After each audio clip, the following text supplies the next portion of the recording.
और न ही ऑर्डर की पर्ची पर कुछ लिखा था। यहाँ तक कि दुकानदार का फोन नंबर भी गायब था। अचानक उसे एक और डिब्बा मिला। उस पर लिखा था, जो खाना खाना चाहती हो उसका नाम लिखो और डिब्बे में डाल दो। वो थोड़ा हिचकिचाई, लेकिन फिर सोचा, जब पैसे नहीं लग रहे तो एक बार आजमा कर देखती हूँ। उसने एक कागज पर अपना मनपसंद बारबेक्यू लिखा और डिब्बे में डाल दिया।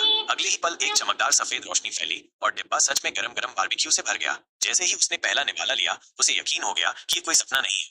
अब बात यही नहीं रुकी। कहा जाता है, जिनके पास संरक्षण प्रोटेक्शन होता है वो बहुत भाग्यशाली होते हैं। बारबेक्यू से मन नहीं भरा। उसने अगली बार उच्च स्तर की सुशी सुशी लिखकर डिब्बे में डाल दी और जैसे उम्मीद थी, स्वादिष्ट सुशी हाजिर हो गई। अब वो इस रहस्यमय डिब्बे की दीवानी हो गई। वो हर तरह का खाना आजमाने लगी। लालच बढ़ता गया। उसने इंटरनेट पर खोजा कि दुनिया का सबसे महंगा खाना कौन सा है। पता चला, मछली की चटनी फिश सॉस का एक चम्मच 7 लाख रुपए का होता है। अब वो उसे चखना चाहती थी, लेकिन अब तक उसके पास लिखने वाला डिलीवरी नोट खत्म हो चुका था। तो उसने एक नया तरीका निकाला। उसने लाइव ब्रॉडकास्ट चालू किया, फिर कैमरे के सामने एक नया कागज निकाला और उस पर लिखा, फिश सॉस। अप्रत्याशित परिणाम। फिर क्या हुआ? जैसे ही उसने पहला निवाला लिया, नाक से टमाटर बहने लगा, आंखों के आगे अंधेरा छा गया, मुंह से सफेद स्याही निकलने लगी और अगली ही पल वो महिला भी उत्तर पश्चिम दिशा की ओर उड़ गई। उसी डिब्बे की पैकिंग पर जब ध्यान से देखा तो एक लाइन लिखी थी, जल्दी करो और जिंदगी के हर स्वाद को गले लगाओ।